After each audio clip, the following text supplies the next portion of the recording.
मालूम करते हैं आपके बारे में, ज़रा कुछ जाने तो सही। आप लाहौर से बिलोंग करते हैं? जी बिल्कुल। ओके। एंड फिर एक्टिंग का बचपन से शौक था कि आप हीरो बनना चाहते थे बॉलीवुड मूवीज़ देख के, या ऐसा कुछ नहीं था और बाय चांस किस्मत आपको यहाँ ले आई? बिल्कुल ऐसे ही था कि कौन सा वाला, पहला पार्ट मेरे सवाल का या सेकंड पार्ट? दोनों पार्ट आई थिंक जो थे दोनों पार्ट सच सही थे। हैं? हाँ, अच्छा, मेरा ये ओके। ख्याल है कि ख्याल क्या एक्चुअली बहुत यंग एज से आई थिंक एक इग्नोरेंस और एक चार्म होता है व्हेन यू वॉच मूवीज़। आपको पता तो होता है नहीं कि कितनी मेहनत मजदूरी इसके Yeah. पीछे, बट ऑब्वियसली बॉलीवुड मूवीज़ थी जो the first thing which caught my I. And I think the only person जिसको मैंने जाके बताया था वॉज माई नानी, माई ग्रैंड मदर, कि मैं बड़ा होके मैंने एक्टिंग करनी है एंड मैंने हीरो बनना है। एंड उस वक्त तो हीरो का you don't know about characters, आपने बस हीरो बनना होता है। शाहरुख खान को आपने देखा होता है एंड हर बच्चे को लग रहा होता है कभी कि I want to be the तो नेक्स्ट आपको भी शाहरुख वो खान। ये वाला करना था, एक्शन? ये करना था, ये हर चीज़ जो आपको भी थी, किरण करना था। किरण भी था, हाथ फैलाना भी था, सब कुछ था। एंड बट आई थिंक कि नानों ने भी उस वक्त मतलब एवरीवन जस्ट हाँ, दे नानू ने लाफ इट ऑफ, उनको seriously नहीं पता लिया होगा। नहीं लिया होता। मैं खुद भी किसी के सामने हिम्मत नहीं थी। मेरी फैमिली में दूर दूर तक किसी का शोबिज़ से ताल्लुक़ नहीं है, लोगों को पता भी नहीं। हमने शायद किसी एक्टर को भी उस तरह हमारी रिलेशनशिप से मुलाकात किसी से ना हुई हो। But Aahista Aahista I think वो चीज़ what my grandmother thought के डाई डाउन करेगी वो बढ़ती रही। एंड जब यूनिवर्सिटी जाने की बारी आई तो that's the first time I mustered some courage कि मैं अपनी अम्मी को जाके कहूँगा कि मुझे प्लीज़ न्यूयॉर्क फिल्म एकेडमी भेज दें, आई एम श्योर कि मैं यही करना चाहता हूँ। तो उन्होंने बहुत चालाकी से उन्होंने मुझे कहा कि बेटा आप ना जाके अकाउंटिंग एंड फाइनेंस कर लें, because I was very good at studies, मैं पढ़ाई में बहुत अच्छा था। तो तुम करके आ जाओ और फिर उसके बाद जैसे ही तुम वापस लैंड करोगे उसके बाद आप बताओ आपने न्यूयॉर्क जाना है, आपने लंदन जाना है, आपने जहाँ जाना है। तो कट टू 3 years लेटर मैं जब करके वापस आया तो उसके बाद उन्होंने मुझे मेरे मामू के ऑफिस का दरवाज़ा दिखाया कि अब आप वहाँ जाएंगे। But slowly I think my family realised कि ही इज़ नॉट हैप्पी, दिल से काम नहीं कर रहा। And that's when my chapter started कि मैं लाहौर छोड़ के कराची आने का मैंने सोचना शुरू किया। देन फिर मैं कराची पहुँचा। वो भी उस वक्त इतना बड़ा स्टेप था कि आई डोंट नो, आप पैरालाइज हो जाते हो कि यार कि अब अकेला मैं कैसे कराची जाऊंगा। उस वक्त कराची के हालात का भी उस टाइम पे था इतना। बट देन या स्लोली एंड स्टेडीली फिर थिंग्स स्टार्टेड बिल्डिंग। एंड एक प्री कोविड मेरा टाइम था, फिर मैं उसके बाद क्विट करके वापस चला गया था। फिर पोस्ट कोविड एक नए रिन्यूड एनर्जी के साथ आया and then things started slowly happening. आपके घर में कौन कौन है? मेरे घर में actually I used to live with my grandparents. My parents are separated. So my mother lives in London and my father lives in another house in Lahore.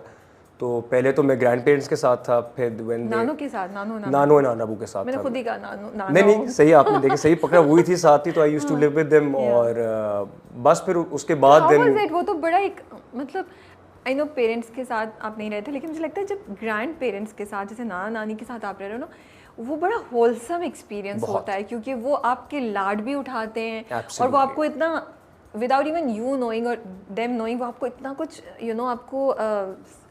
आपको इनरिच कर देते हैं एक्सपीरियंसेस में, आपके पॉइंट ऑफ व्यूज में। आपको लगा कि आपकी उनकी छाप कोई है आपके ऊपर? मुझे ये लगता है कि I think the relationship which I had with my नानी was probably the most beautiful relationship। ना उसमें नानी का भी किरदार था, माँ का भी किरदार था, एक बेस्ट फ्रेंड का भी किरदार था। आज when I in hindsight I look back और जो मैं जिस तरह मैं उनसे बात करता था तो वो तो बिल्कुल एक दोस्त की तरह, मतलब कि एंड बहुत फ्रैंक रिलेशनशिप था even with my Nana. And I think कि बहुत ज़्यादा उन्होंने मुझे प्यार दिया। एंड उनकी आई थिंक लोग कहते हैं कि शायद नानी की थोड़ी छाप है। She was a wonderful woman and even if I can be just half of the person she was, तो I think that would be a big success। बाकी कज़न्स तो बड़े जेलस होते होंगे आपसे, होते थे, तुम लाडले हो नानों के, तुम्हारी बात तो सुनी जाएगी। ये सबको पता था कि नानी का मैं लाडला हूँ, लेकिन फिर मेरी और कज़न्स भी थे, कोई नाने का उनका लाडला था, कोई किसी का। बट यस विद माय नानी एवरीवन न्यू। ओके। कि तो was she in favour of you acting या मुझे आज तक नहीं पता, नहीं, क्योंकि बिफोर गोइंग टू यूनिवर्सिटी मतलब कि शी डाइड एंड वो बिफोर वॉरिक जाने से पहले ही। एंड तो उनसे जब मेरी बातें होती थी तो ऑब्वियसली मैं शाहरुख खान का बोलता था, तो वो मुझे कहती थी कि शाहरुख को नहीं तुम फिर दिलीप कुमार को फॉलो करो।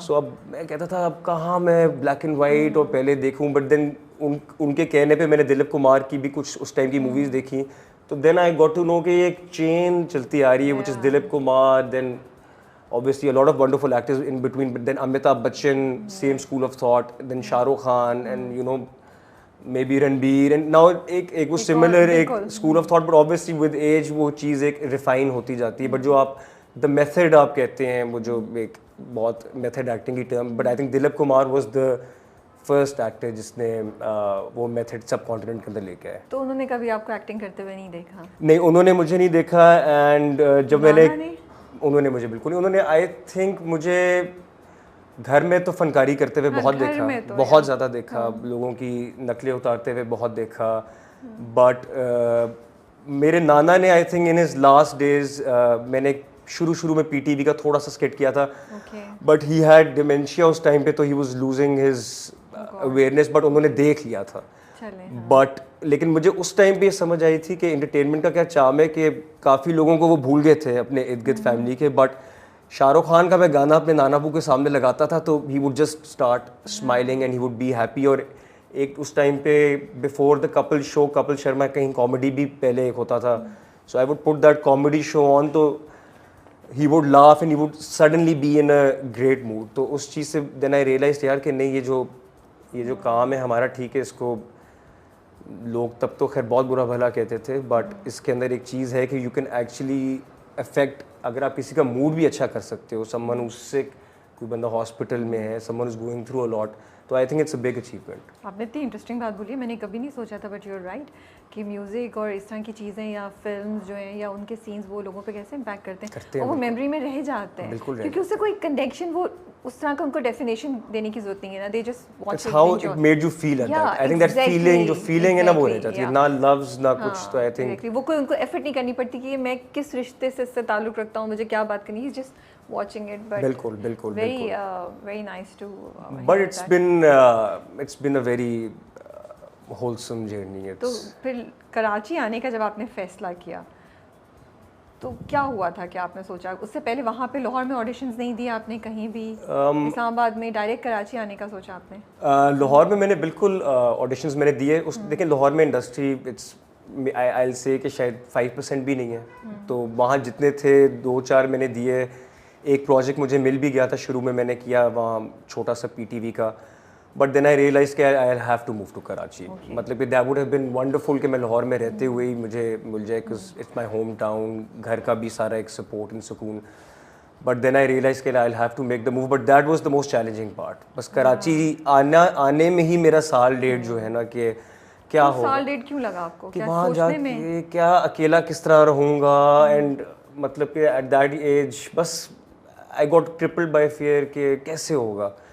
एंड फैमिली में भी आई हैड वन खाला ओवर हियर, एंड बस मुझे था कि मैं उनके ऊपर भी इतना बोझ नहीं डालना चाहता कि उनके घर में जाके 2 महीना का कह के आऊँ और पता चले जी 5 साल काम ही नहीं मिल रहा हो जी, वो बैठा हुआ है। एंड सो बट या बट फिर अपना एक किस चीज़ ने फाइनल हिम्मत किस चीज़ ने दी?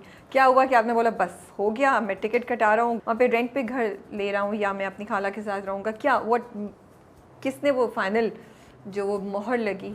आई थिंक एक फाइनल मोमेंट नहीं था, बट इट वाज मतलब कि एक एक्यूमुलेशन ऑफ मोमेंट्स के, कुछ दोस्तों से भी समझ आए, कुछ बुक्स, कुछ मूवीज़ के, यार के अब नहीं किया तो कब, इतना तूने अपने अंदर एक चीज़ बना के रखी है, ये करनी है, ऑफिस जाना भी अब तुमने छोड़ दिया है। अच्छा, काम छोड़ दिया था? काम मैंने छोड़ दिया था क्योंकि आई वेंट टू माई मामू एंड मैंने कहा कि मतलब कि I am not doing it wholeheartedly, आपको बिल्कुल मज़ा नहीं आ रहा था। बट ये कि मेरी उस तरह कोई स्ट्रगल, ये कहना गलत है कि जिस स्ट्रगल मैं कर रहा था, मेरे घर पे छत थी, मेरे टेबल पे खाना था, my mother was supporting me, I come from a position of privilege, so and I was going after something which I love. तो स्ट्रगल का लफ्ज़ तो इसमें मैं बिल्कुल भी नहीं डालूंगा, ना किसी ने मेरे ऊपर कोई बंदूक रखी हुई थी कि तुमने ये करना ही करना है। This was all my own, अपना किया हुआ था सारा। एंड बस फिर मैंने आहिस्ता, then I just took the step. मतलब कि वो होता है कि आप कहते पहले आप बहुत सोचते हो फिर आप बस स्टेप कर ले ले लेते हो, लेते फिर आप कराची आते हो, शुरू में बहुत अच्छा लगता है, महीने बाद आप सोचते हो यार ये मैंने क्या कर दिया यार, ये तो बड़ा मुश्किल हो रहा है, काम नहीं मिल रहा, ये नहीं हो रहा है। एंड बट फिर आहिस्ता आहिस्ता प्री कोविड मुझे काम नहीं मिला, मैंने कई जगहों पे 3 दिन का काम किया, 4 दिन का काम किया। देन अगेन मैं उसको स्ट्रगल नहीं कहूँगा, वो हर बंदे को करना पड़ता है कि आप ऑफिस के बाहर जाके बैठते हो।